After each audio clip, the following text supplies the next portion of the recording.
So do y'all remember this video? It was of somebody looking on the dark web at shoe listings. All the shoes were covered in blood and had people's names and ages on it. Well, the same guy decided to actually buy one of these pairs. And of course, the theory was that you're buying the shoes and you're also going to get maybe the deceased person's remains with the shoes. No. He got a tape. Now, what is on that tape, I will show you in another video. He then proceeded to test the boots to see if it was indeed blood on them. Check it out. Currently with the boots, I just got the blacklight in the mail. For the blacklight to work, we need something called luminol, some hydrogen peroxide. And when I dab some on the clean parts of the sole, nothing really happens. But when I dab it on the more suspicious parts, it does foam up. So we all knew it was blood. We all knew that. Anyway, this case gets a little sick and twisted. People think that he's faking it. Also, the original creator is Shiloh WWE. Imagine your friends recording you like this in high school thinking it's just a silly video, when in reality, they were plotting to murder you. Every once in a while, I'm reminded of what happened to Cassie Jo Stoddard and how she was pet sitting at her aunt's house while she went out of town for the weekend. How her two friends and classmates would later break into said house and stab her 30 times, and then after, record themselves bragging about it. Just killed Cassie. We just left her house. This is not a fucking joke. I'm shaking. I stabbed her in the throat and I saw her lifeless body just disappear. Dude, I just killed Cassie.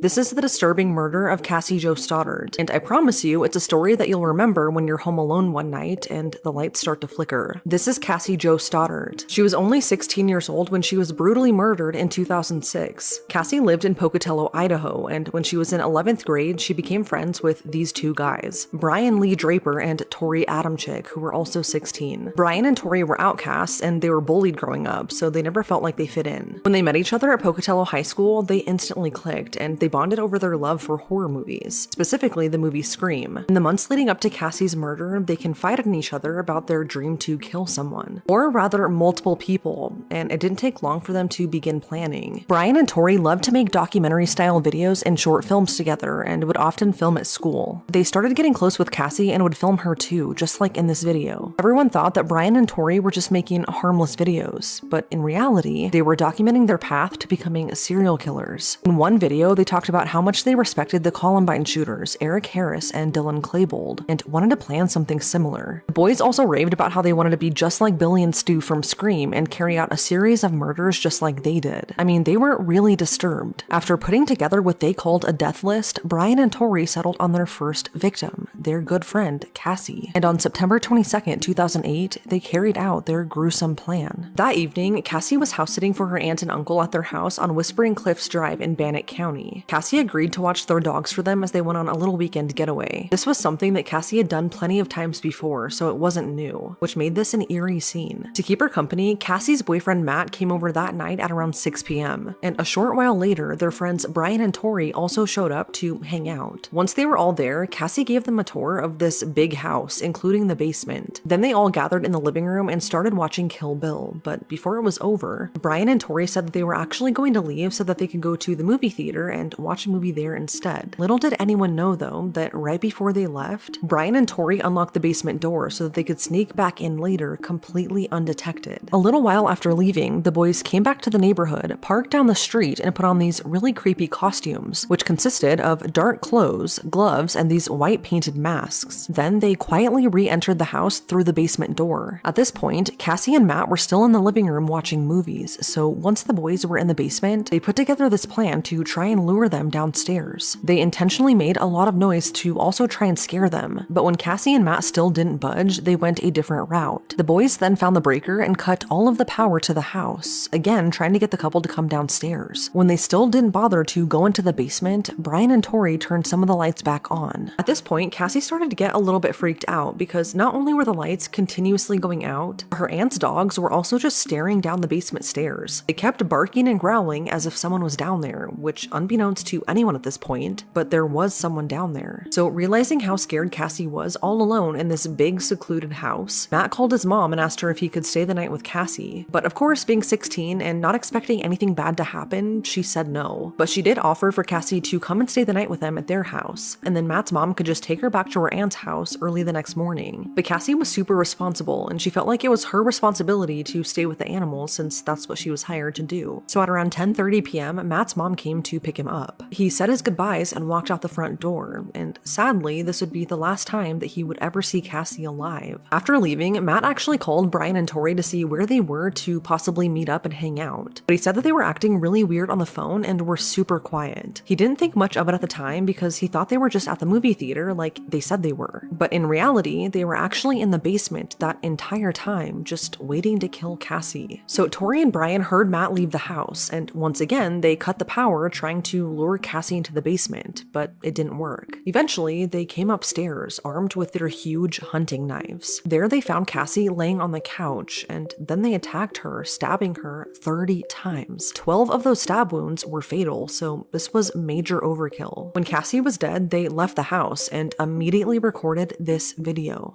Just killed Cassie. We just left her house. This is not a fucking joke. I'm shaking. I stabbed her in the throat and I saw her lifeless body just disappear. Dude, I just killed Cassie. Cassie's body was found 2 days later when her aunt and uncle returned home from their trip, and as you can imagine, this was a really bloody and gruesome scene. Needless to say, police were quickly called, and when they examined the home, one thing immediately stood out to them. Authorities found a set of fingerprints on the circuit breaker door in the basement that actually belonged to Cassie's mom's boyfriend, so he became suspect number 1. But he was quickly ruled out as just a few months prior he had done some electrical work on the house, and this was backed up by Cassie's aunt and uncle, so he was ruled out. The next suspect was an obvious one, Cassie's boyfriend, Matt. I mean, he was the last person to ever see her live, so police figured he would be a great place to start. Matt told police about how all of those weird things kept happening at the house that night, like the lights going out and the dogs barking and growling like someone was in the basement. He said he was spooked too, not just Cassie. But Matt was quickly cleared too, for a few reasons. One being that when his mom picked him up that night, she heard Cassie's voice coming out of the front door. So at this point, she could confirm that she was still alive as her son was leaving the house. That and having a strong alibi and passing a polygraph test, so he was ruled out too. But he did mention that 2 other friends were at the house the night Cassie died and to maybe look into them, so authorities did. They tracked down Brian and Tori and interviewed them, which at first they denied knowing anything about Cassie's murder. Their story was that they left Cassie's house to go to the movie theater and that they watched the movie Pulse. But oddly enough, they couldn't recount any details at all from that movie, which was the first red flag. After a while, Brian ended up confessing to the entire thing, but he really downplayed his role in the situation. Brian and Tori pretty much just blamed each other, but then he changed his story and said that he did end up stabbing her, but only because Tori made him to make sure she was dead. The boys then led police to an area in Black Rock Canyon where they partially burnt and buried their costumes, masks, and knives that they used in Cassie's murder. But that's not all police found. They also found a partially burned VHS tape which they were able to restore, and on it were both Tori and Brian, fully planning, plotting, and confessing/bragging about killing Cassie. We found our victim, and sad as it may be, she's our friend. But you know what? We all have to make sacrifices.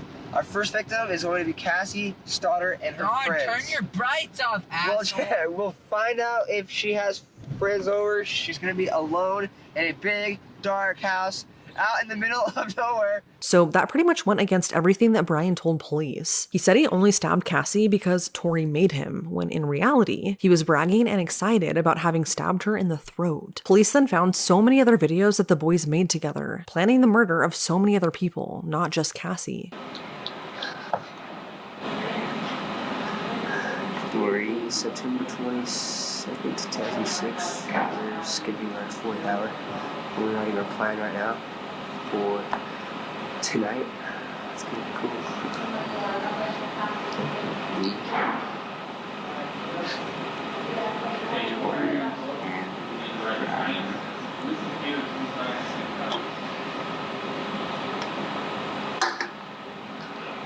my dad was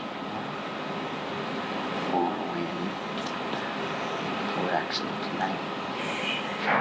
Brian and Tori were then arrested and charged with first-degree murder and conspiracy to commit murder. At the trial, it came to light how the two boys were obsessed with the movie Scream and wanted to pretty much replicate the murders in the movie. And because of this, they became known as the Scream Killers. Ultimately, Brian and Tori were sentenced to life in prison without the possibility of parole at just 17 years old. They're serving their sentence at the Idaho State Correctional Institution, which, creepy fact, that's actually right next to where Bryan Kohberger is being held. Years later, Brian was interviewed by Keith Morrison, and in that interview, he says he regrets killing Cassie every day of his life. And when asked why he did it, he said he felt like a nobody. He said he pretty much just wanted to do something big and bad to get attention. And he said that he always felt misunderstood. That is until he met Tori in the 11th grade. Since he and Tori are in the same prison, he said he sees him in passing pretty often, but they haven't spoken to each other since they were sentenced. What's super weird and kind of gross to me is that Tori's mom wrote this book called The Guilty Innocent. I haven't read it, but just from reading the reviews, she pretty much just defends her son to the fullest and sticks up for him, and she kind of trash talks everyone else. It's probably just a way to deflect from what her son did, because I can't imagine raising a human being who grows up to do something like this. But writing a book in this tone really just rubs me the wrong way. Cassie's mom died in 2022 after battling cancer, which has left the family grieving all over again. She's known as the most evil stepmother in America after what she did to her 10-year-old stepdaughter. Alisa Baker, as a teenage girl, was known to be very manipulative and cunning. She would use her charm and good looks to get whatever she wanted, and I actually saw a lot of comparison to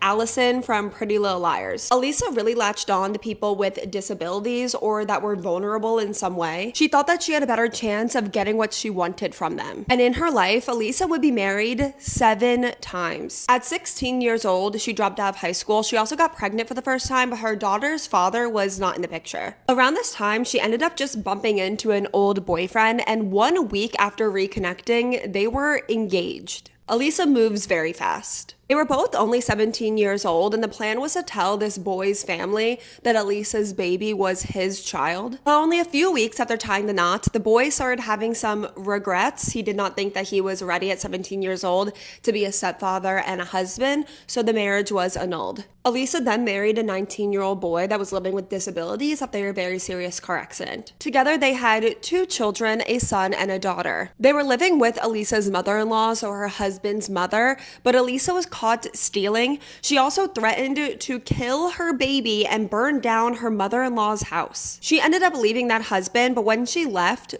with only her 2 daughters and just left her son behind. A few months later, she was married to her 3rd husband, but this marriage did not last very long. And a few months after that, she was married to her 4th husband. Her 4th husband was deaf, and he found it very hard dating and finding a partner that would accept him. So when he found this beautiful woman, Alisa, that wanted to marry him, be with him, he thought that he was the luckiest guy in the entire world. And when Alisa married him, she actually wasn't even technically divorced to her 3rd husband. And it was around this time that Alisa began lying and telling people that her 8-year-old daughter had cancer so that people would give Alisa more attention and sympathy. And she would actually push her daughter around the neighborhood in a wheelchair just to get more attention. Alisa left her 4th husband after she was caught cheating, and when she left with all of their belongings, including her husband's hearing aids, because she was such a terrible person. Alisa was very physically abusive to all of her husbands, and with her 5th husband, this was no different. Her 5th husband was actually the only husband to leave her, and when he did, he left her without even filing for divorce because he was too scared of her to even face her in court. When Alisa married husband number 6, she was in her mid-30s and he was only 20 years old. And Alisa actually married husband number 6 less than 1 year after she married husband number 5. This not only shows how quick husband number 5 left Alisa, but also how quickly she moved on and got married. She got married 2 times in less than 1 year. They were actually together for 10 years before he caught her cheating, and she left him once again without getting a divorce. And this brings us to 2008 when Alisa meets her 7th husband, Adam Baker. Alisa actually met Adam in an IMVU chat room, like no joke. Do you guys remember this game? They fell for each other and their little characters, and Elisa was actually planning to move to be with Adam. Elisa lived in America and Adam lived in Australia, so she was actually going to be moving across the entire world to be with him. Adam was the single father to a little girl named Zara. And before ever even meeting the stepmother from hell, Zara Baker had a very hard life. She was born on November 16th, 1999, and just a few weeks after she was born, her mother left. At only 5 years old, Zara was diagnosed with bone cancer, and because of this, she actually had to have her left leg amputated. She went into remission after this, and Zara was just like the most optimistic, positive, brave, strong little girl ever. But only 2 years later, at 7 years old, the cancer came back, and this time it spread. It spread like all over. It spread to her lungs. She had to have part of one of her lungs removed, and she also lost her hearing. She beat it again, and only a little bit later, at 8 years old, Elisa moved to Australia to be Zara's dad, Adam.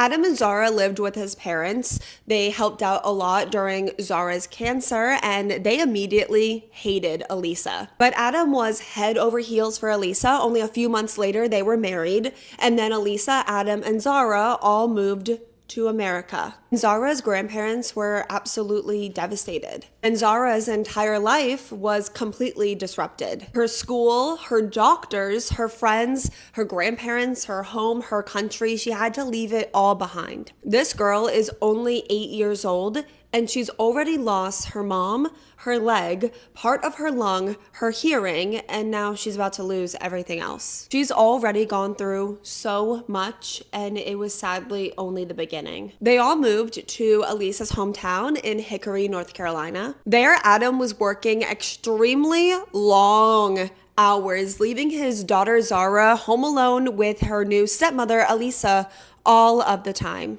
I didn't know where to put this in the script, so I'm just going to put this here. Zara, who's been through so much at 8 years old already, would get a lot of attention because of her story and how strong she was and everything that she had been through and how she was always still positive. Well, Elisa did not like that this 8-year-old girl got so much attention that Elisa actually began lying back in America, saying that she had cancer, so she would steal some of the attention away from Zara. And Elisa was also really mistreating Zara, and it became very horrific abuse. And this is a huge warning to everyone. What this little girl went through, what I'm going to tell you, is very horrific. And remember, she has a prosthetic leg, and her stepmother Elisa would force her to run up and down a very steep hill for hours to the point that she would just pass out from exhaustion. Lisa was also very physically abusive towards Zara. She would hit Zara all of the time. One time when Elisa hit Zara, she actually missed, and she hit Zara's prosthetic leg, and she hit the prosthetic leg so hard that Elisa actually broke her hand. That's how hard she was hitting this little girl. Zara would go to school covered in bruises, and she would have black eyes. School staff and neighbors were always reporting the abuse to DCS, Department of Child Safety, but nothing was ever done. If DCS would come for a home visit, Elisa would just tell them that Zara was clumsy, and that's why she always was covered in bruises. Elisa pulled Zara from school and then eventually just stopped letting her leave the house, so all the reports to DCS would stop. She was also forcing Zara to just sleep on a sheet on the floor of the attic. And what happens next is very confusing, so I'm going to do my best to explain it the best I can, but just bear with me. At one point, Elisa, Adam, and Zara move into a new home, and their landlord was Adam's boss, and this man was very wealthy and well off. I'm going to bring him up quite a bit, but I'm just going to refer to him as landlord/boss. On October 9th, 2010, Elisa calls 911 to report that there was a small fire on their property. The fire department comes and puts out the fire, but as they're leaving, they find a ransom note on the windshield of Adam's car. The ransom note was addressed to the landlord/Adam's boss, claiming that they kidnapped his daughter. So officers go to landlord/boss's house, and his daughter was completely fine. 9 hours later, Adam calls 911 to report that his daughter Zara is missing. Okay, are you still with me? The theory was, or at least the story that Elisa and Adam were telling, since Elisa, Adam, and Zara were living in the home that landlord slash boss owned, and he was very wealthy, they believed that the kidnappers thought that landlord slash boss lived in this home. The kidnappers set that small fire on the property so they could distract the parents, then broke into the home and kidnapped who they thought was landlord slash boss's daughter so they could get ransom money out of this really wealthy guy, but they really kidnapped Zara. Does that make sense? But somehow it took Elisa and Adam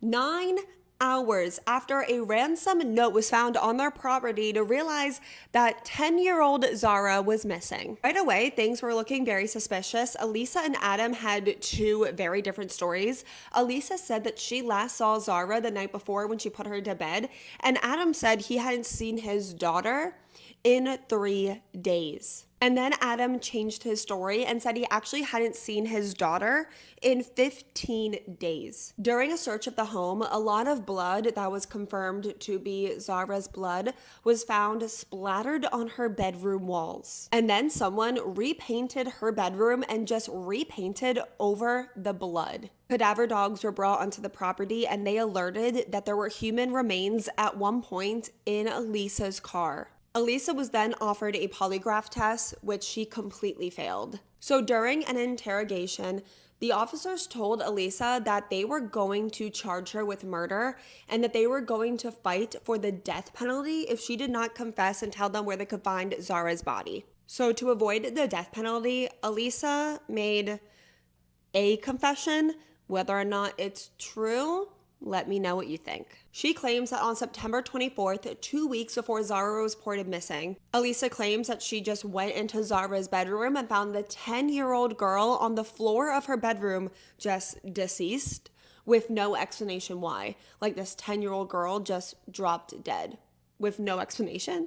And it was Zara's father, Adam, that didn't want to report his daughter's death. So Zara's father, Adam, brought his daughter's body into the bathroom where he dismembered her and then disregarded of her body parts in different places around the city. Elisa told the officers where they could find Zara, but sadly it had been over a month, so not all of Zara could be recovered. Adam adamantly denied having any involvement or knowledge of his daughter's death, and he also said the reason he hadn't seen her in 2 weeks before she disappeared was because he just worked such long hours, he never got a chance to see his daughter. He also said that the day that his daughter died, he was at work for the entire day, and phone records did confirm that Adam, or at least his phone, was at his place of work the entire day. And it was actually Elisa's phone and Elisa's phone only that pinged at all the different places where Zara's body parts were found. As for how Zara died,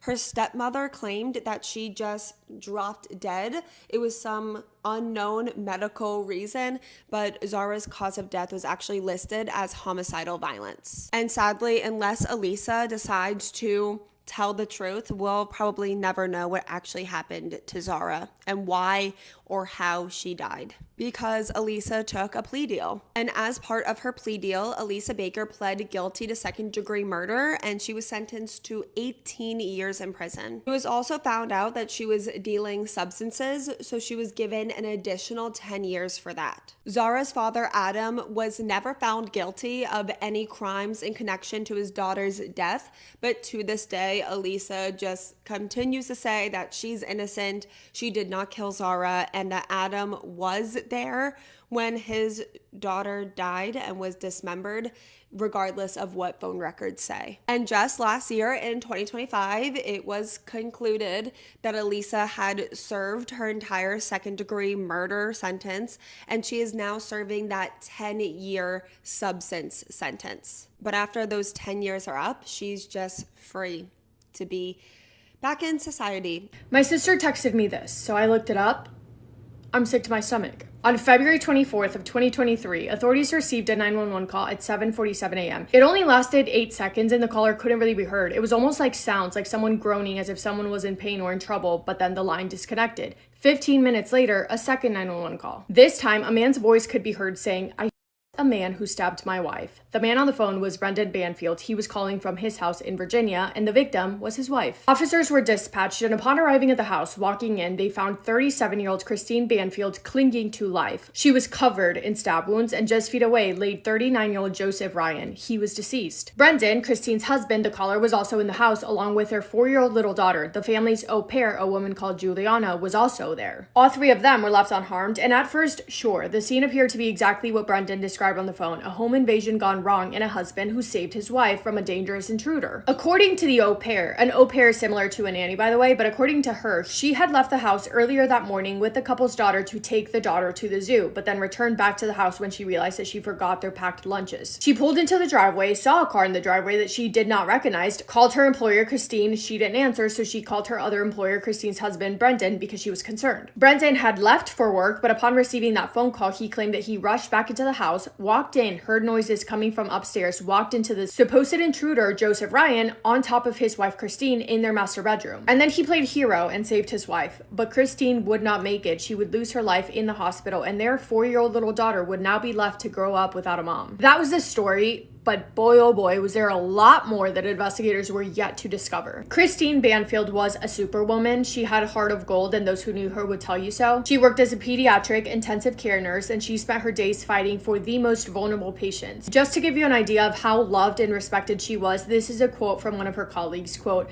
"I don't think I've ever met someone more passionate about being a nurse or a fiercer patient advocate. She mentored new nurses and took on every challenge, and man, was she something to watch in the way that she could connect with families. And above all of that, my God, did she love her daughter." End quote. So she was an exceptional nurse, but also a wonderful mother. She graduated from uni in 2007, and then she married the love of her life, Brendan Banfield. And the two of them really lived the dream life. Beautiful house, white picket fence, the whole thing. To everyone around them, they were happily married. Both of them had successful careers, Brendan working as an IRS criminal investigator, Christine obviously working in a hospital. They were living in Virginia, and they had moved there from Long Island in 2019 after welcoming their first child into the world, a baby girl. But because both of them had very busy schedules, it was a lot trying to balance childcare and housework in addition to their jobs. So in 2021, Christine and Brendan made the decision to hire an au pair. An au pair, the actual definition for it is, quote, "a young person from abroad, typically a woman who helps with housework or childcare in exchange for food, a room, and a small wage," end quote. In this case, the au pair that they hired was from Brazil. 21-year-old Juliana Magalhães arrived at the Banfield home in October of 2021. And prior to her getting there, Christine had done everything that she could to make sure that she would feel comfortable and welcomed. She even asked one of her patients in the hospital who was from South America for local South American restaurant recommendations because she wanted Juliana to feel at home. So she gets there, and the plan was for her to live with a family. She would have a chance to improve her English, see what life was like in the US, learn the culture, all the things, all while taking care of the couple's little daughter. Juliana was very excited about this opportunity. Christine was, on the other hand, so grateful to have someone that she could trust to help her out with her daughter in the house. And all was great. For about 10 months, everything was normal. They were good. Juliana had settled into their home. She had become a part of their daily routine, kind of a little bit part of the family. But everything changed in August of 2022, which brings us back to February 24th, 2023, when authorities were called out to the Banfield house. And what really happens between the day dynamics changed in their house to the day in which two people lost their lives would not be uncovered until the investigation began. So we're going to be backtracking for a second. So like I said, on February 24th of 2023, police and paramedics were called out to the Banfield house. The call actually came from Juliana's phone. She spoke to the operator first, saying something along the lines of, "A friend of mine is hurt." The operator couldn't really understand, maybe because of the language barrier, who knows, but then Brendan took the phone and he told dispatch that he had just an intruder who was stabbing his wife. Officers arrived at the Banfield house, rushed Christine, who was barely alive, to the nearest hospital where she would heartbreakingly lose her life, and found the deceased man, who they identified as Joseph Ryan. And if investigators maybe closed their eyes and chose to believe the story that Brendan and Juliana were claiming was true, and if they ignored all red flags, then maybe this would have been, yep, there was an intruder, yep, Brendan was a hero, done, case closed. But that wasn't the case, because the red flags were flashing, neon red flags from the jump. Things were not making sense. A big red flag being that apparently Joseph was an intruder, yet there were no signs of forced entry. Another red flag being that apparently Juliana was so scared about this potential intruder, which is why Brendan came back from work, yet when they got there, all three of them, Brendan, Juliana, and the 4-year-old little daughter, entered the house. So how scared really were you about this potential intruder, dangerous man being inside of your house if you just walked your 4-year-old little daughter straight on in? And a third one being that Joseph had not only been once, but twice, once in the head, once in the chest, once by Brendan, and the second time by Juliana. According to them, Brendan walked in, found Joseph, and he carried on him because remember, he was a federal agent, so he pulled out his weapon and Joseph in the head. Afterwards, Juliana told investigators that Brendan told her to go to a safe that was in the bathroom. He gave her the code, instructed her to grab the weapon inside of it. She did, and then she walked back into the master bedroom, saw Joseph still moving on the ground, and she shot him as well in the chest, arguing that she did so in self-defense, but why the need for two weapons? It makes zero sense, and I know you guys are wondering, throughout this ordeal, the 4-year-old little girl was in the basement. They had told her to wait there. Investigators needed to figure out who Joseph Ryan was and why he was inside of that house to begin with. 39-year-old Joseph Ryan was from Springfield, Virginia, and not much information about him has been made public, but his mom has spoken to the media and has described him to be her best friend. He loved animals, other people in his life described him to be a really good friend, and it is clear that he was absolutely adored by his mother, who said, quote,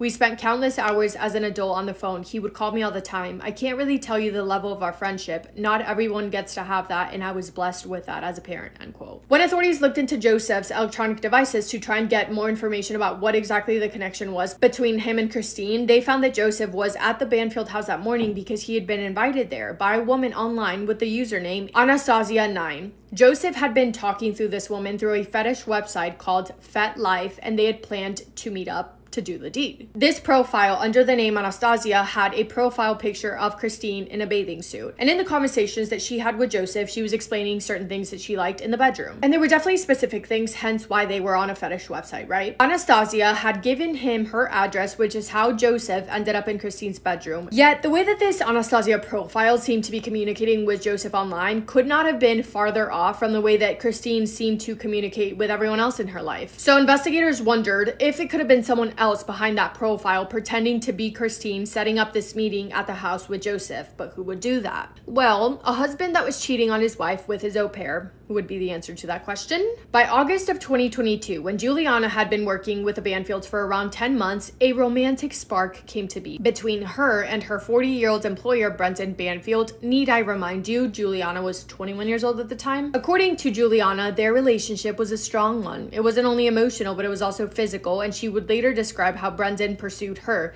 She said that he wanted to marry her, have children with her, but there was obviously one problem, Christine. So 2 months into their affair, around October of 2022, according to Juliana, Brendan approached her and told her that he wanted to, quote, get rid of his wife. And with him, Juliana began planning exactly how they were going to do so. Divorce, he said, was not an option because not only would Christine get more money than he would in a divorce settlement, but he would also likely lose custody of their daughter, and he couldn't have that. So instead, they spent months meticulously coming up with this plan, and Brendan Banfield, a federal criminal investigator trained in law enforcement, don't forget, began laying down the groundwork on what he believed would be the perfect crime. Brendan wanted to murder his wife and pin it on an intruder because he wanted to play the hero and he wanted to look like a grieving widower. So to find the perfect intruder, they needed a stranger who would voluntarily show up at the house. So in January of 2023, Brendan accessed Christine's laptop, which he would leave in her backpack by the door when she would come home from work. He took the laptop, created a profile for her on FetLife.com, a social networking platform for people interested in fetishes in the bedroom. Nothing wrong with that. Juliana later testified that Brendan was very careful about the timing. Quote, he always made sure for us to make sure to log in on the account when she was home, so it would have,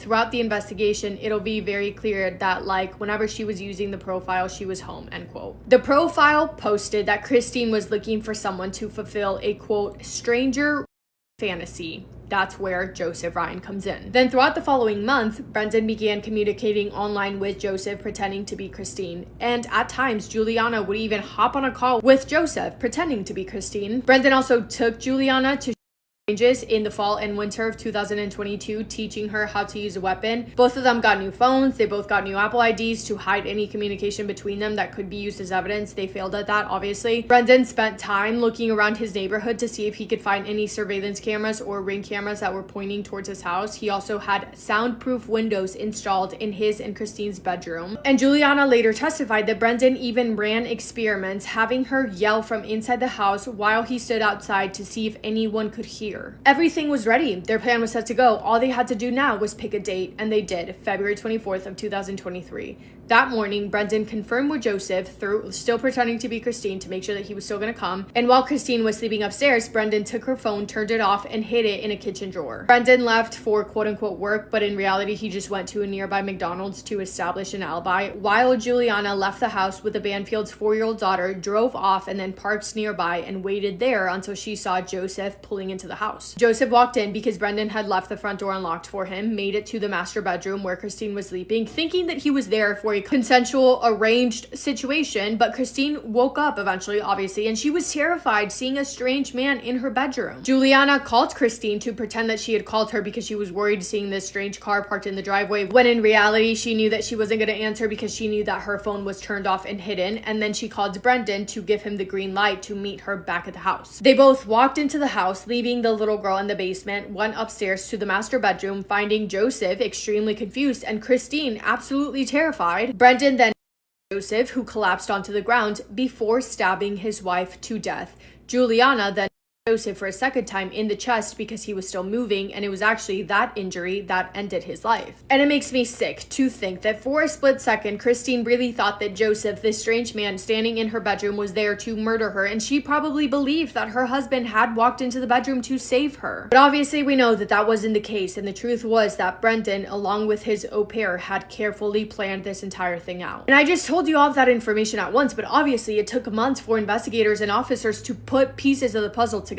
And you know what's sick? So Juliana was arrested in October of 2023, so around 8 months after the day of the crime. When authorities showed up there to arrest her, they walked into the master bedroom. Brendan had moved his au pair, the woman that he had an affair with, the woman that he murdered his wife for. He had fully moved her into him and Christine's bedroom. Picture frames that once had pictures of him and Christine in them now had pictures of him and Juliana. The once red-stained carpet had been replaced, and what was once Christine's closet was now filled with Juliana's clothing. And both of them had been sleeping in that very room in the same bed in which Christine had been ambushed and in which Joseph lost his life in. On October 19th of 2023, now 23-year-old Juliana was arrested and charged with second-degree murder in Joseph Ryan's death. But still, Brendan Banfield remained free for another 11 months. He went about his life while investigators continued to work on trying to build up the case against him. Then, prosecutors obtained a forensics report on batter evidence that showed that Brendan had smeared from Christine's wounds onto Joseph Ryan's body, physical proof that he had staged that crime scene. And finally, on September 16th of 2024, 19 months after the crime, Brendan Banfield was pulled over and arrested and charged with 4 counts of aggravated murder and 1 count of a use of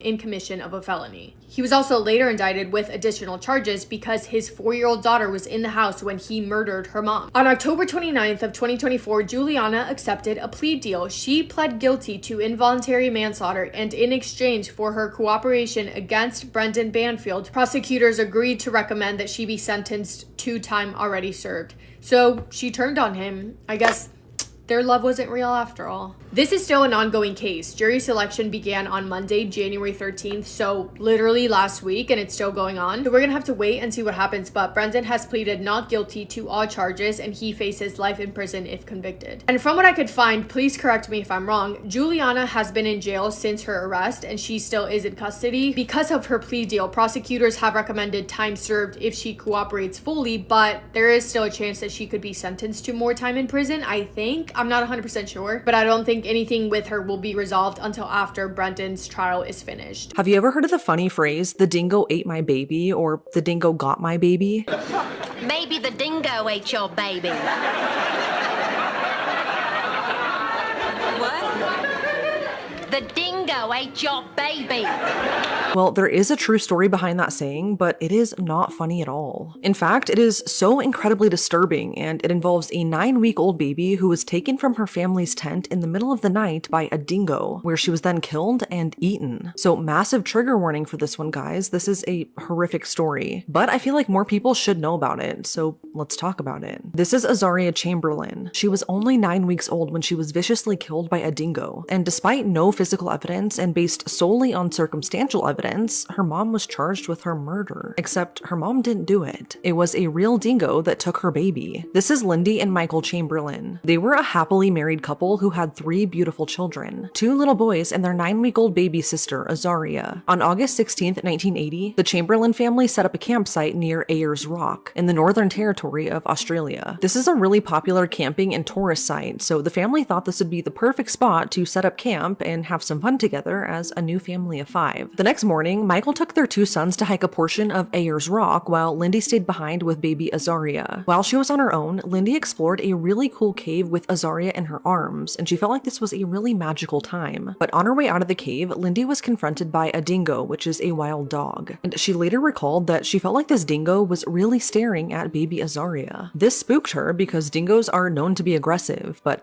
ultimately she made it back to the campsite where her husband and 2 sons were waiting for her. That night, the Chamberlain family gathered with some other campers nearby around a campfire not too far away from their tent. As the night went on, multiple aggressive dingoes approached all of the campers, but luckily no one got hurt, at least not yet. Later that night, Lindy put a sleeping Azaria and her bassinet in the family tent. Her 4-year-old son was already asleep inside the tent, so this seemed like an easy, peaceful night. Lindy then rejoined the campers, but not long after, she heard a baby scream and cry. So in a panic, she ran back to the tent, and upon doing so, she saw a dingo slumping out of the tent and into the darkness. When she went in the tent, she found the bassinet completely empty and no sign of Azaria. Luckily, her son was okay in the tent, but he was still sleeping, so he had no idea what was going on. This is when Lindy screamed something out that would later become a huge part of this case. She yelled, quote, oh my god, the dingo's got my baby." End quote. Police were called right away, and one of the first things the lead detective on the case did was shine his flashlight on the floor of the tent. There, on one of the rugs right next to the bassinet, was a puddle of blood. And then in that blood and leading out of the tent were fresh dingo tracks. The dingo tracks led pretty far away from the tent, but disappeared once they got to the road. This led to a widespread search for baby Azaria, which involved the police and over 300 volunteers. They scoured the entire surrounding area, but no trace of Azaria was ever found. She was here one second, soundly sleeping in her bassinet, and the next,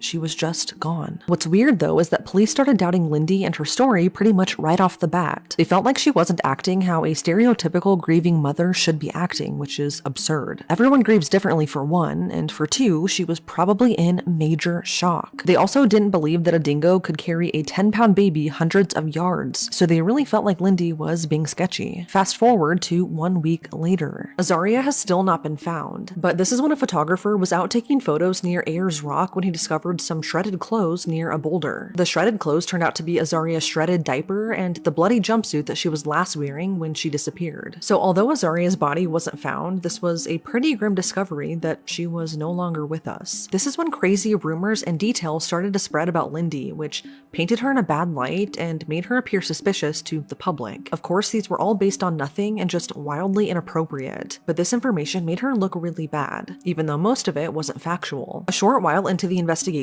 police found that the Chamberlain family had hiked in the area where Azaria's shredded clothes would later be found. This doesn't really prove anything since the family was camping in that area, but the media just ran with it. Then a doctor came forward who had recently seen Azaria and said that she had been dressed in all black, which he thought was strange. Again, harmless, it's just clothes, so this proves nothing. And then tabloids started running these outlandish and very hurtful stories, like how Lindy and Michael killed their baby as a religious sacrifice, or how baby Azaria was killed to atone for the sins of the Seventh-day Adventist Church, which the Chamberlain family was a part of. So that, along with the police saying that Lindy wasn't behaving like your typical grieving mom, it painted her in such a bad light and made so many people around the world think she was guilty of killing her child. What's crazy is that based on all of that, Lindy and Michael were actually arrested in connection to their daughter's disappearance, and this case went on to have 4 inquests. The initial inquest was actually broadcast on live TV, which was a first for Australia, and this trial gained national attention. It was intense and a very wild ride. So the first inquest was held in February of 1981, and the magistrate ruled that the likely cause of Azaria's death was from a dingo attack. But he also said that after the attack, he believes that Azaria's body was then taken from the dingo's possession and disposed of by an unknown method, likely from Lindy and Michael. No one was really satisfied with this finding though, so this moved into a second inquest 7 7 months later. This time, ultraviolet photographs of baby Azaria's bloody jumpsuit were shown, and with that, a medical professional gave his insight into what possibly happened. Based on where the blood was on the jumpsuit, Azaria suffered an incised wound around her neck. In other words, the medical professional believed her throat was cut. Also found on the jumpsuit was a small handprint from an adult. The Chamberlain's car, which was a yellow Holden Torana, was also taken in for examination and shown in the trial. This is where the prosecution story starts to get controversial and pretty unreliable. So according to a forensic report, authorities claim to have found fetal hemoglobin in stains on the front seat of the family's car. Fetal hemoglobin is present in infants 6 months or younger. The test they used to find this so-called infant blood, though, is extremely unreliable, yet it was still used in court. Because here's the thing, adult blood also passed this specific test for fetal hemoglobin. Not only that, but other organic compounds can produce similar results on this particular test, like mucus from the nose and even a chocolate milkshake, which,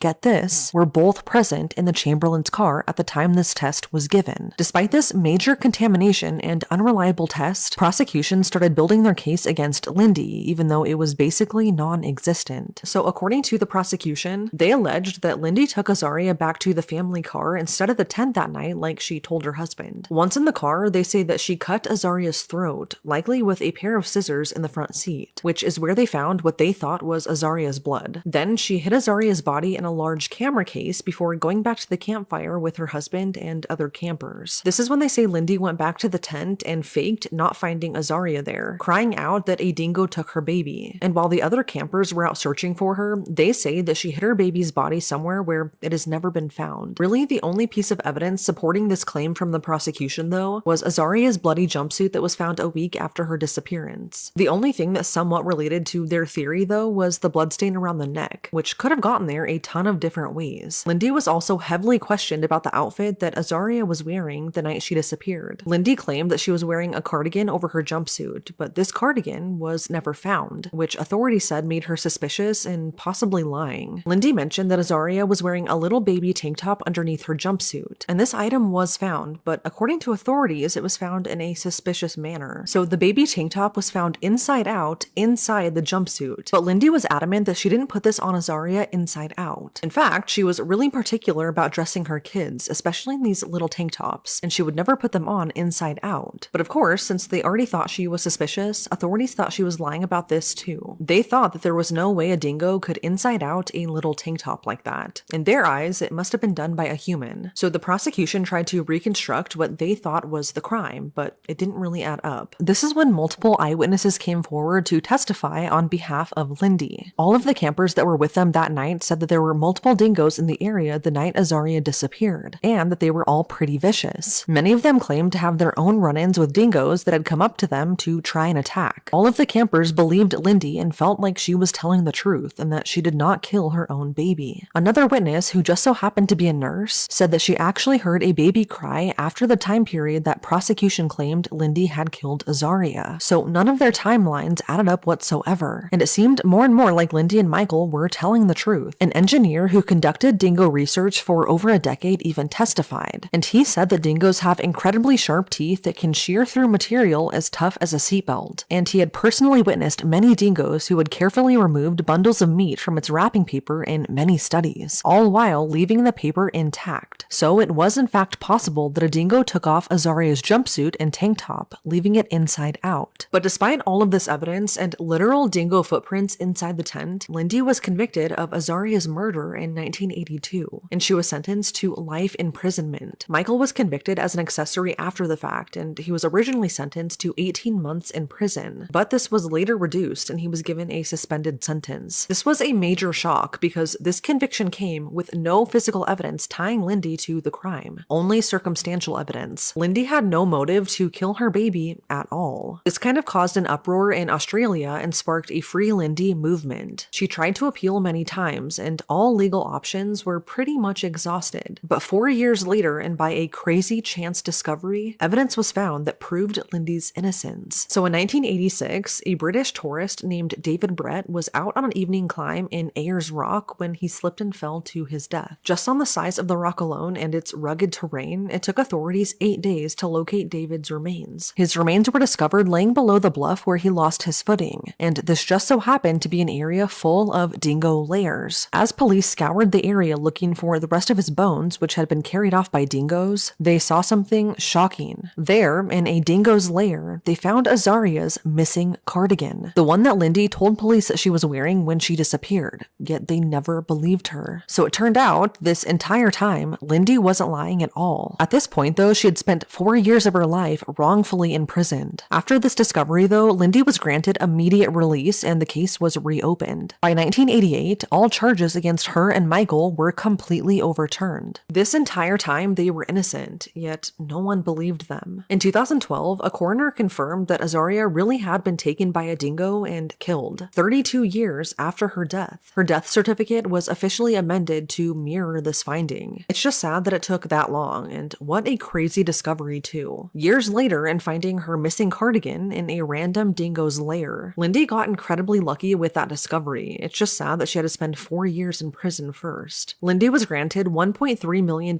after she was released for false imprisonment, but what sucks is that this only covered less than a third of their legal expenses. I don't think that's very fair at all. The Chamberlain trial was super intense, unprofessional, and unreliable, and it made people super critical about how investigations were going to be handled in the future. And since it was highly publicized, this case is now used as an example of trial by media, how media coverage and bias can adversely affect a trial. I mean, there was no physical evidence linking Lindy to the crime, yet the media scrutinized her so badly. They criticized the way she grieved, her religion, the meaning of Azaria's name. They literally called Lindy a witch. This all sadly played a huge part in her conviction. Michael died in 2017 after a battle with leukemia. He was 72 years old. This case and Lindy's saying, "The dingo ate my baby," or "The dingo took my baby," would later be adapted into many different comedic TV shows, like Seinfeld, Buffy the Vampire Slayer, and The Simpsons, which is really sad. This story was also made into an opera called Lindy, which is crazy. I first heard the phrase "the dingo ate my baby" from Seinfeld when I was a kid, and I thought it was just a funny saying. Weird, but funny. I had no idea the true horrific meaning behind that saying until I learned about this case and where it really came from. This might be the scariest close call caught on camera. In 2020, an IRL streamer named I Am Jasmine was walking alone in Osaka, Japan. She was in the Namba district, which is known as a major tourist area, but also known as a place where bad people do very bad things. Jasmine didn't realize how unsafe this place could be until someone started following her. At first, it seemed harmless, but then he didn't want to leave. You guys, there's... Hello. Hello. Hello. Thank you so much. Hello. Oh, hi. Hello. Hi. He begins circling her, and then he touches her. He begins to ask her invasive questions like how old she is, if she wants to be a couple, and then she politely reminds him that she is on live. No, man, stop. I'm sorry. No. No, yeah, this is live stream. Oh. Stop, man. Ben, stop touching me. Not live. They can see you. No, I gotta go now. Bye. He's so no, whoa, man, stop. Stop. Yo, stop it. Oh my god. Okay, bye. No. Oh my god. I don't think he understands. Oh my god, man. I gotta go. Stop. As he continues to follow her, one of the commenters on the live stream ended up sending her $66.66 with an audio clip of a woman screaming. But it isn't even over. There are many moments throughout the live stream where she gets really upset and she tries to compose herself. But as she's about to end the live, another man approaches her. Also, hi, I'm Grace. Can I be your horror girlie? Sorry? Cool. Live streamer. Huh? What? Sorry? Woman? Sorry, Goban, I don't speak Japanese. I'm just going home. I'm just going home. Okay, Asuko. Arigato, thank you. Thank God she was recording, or something very bad could have happened when she turned that camera off. When the live stream was over, many people flooded her comment section warning her about that area. They said that violent things happen to women who are alone there all the time, and that men will not hesitate to do something to the women if they reject them. They warned her not to even respond to men who come up to her because of this. And they explained that it's very normal, unfortunately, for a lot of other girls to get in bad situations because of what was happening to her.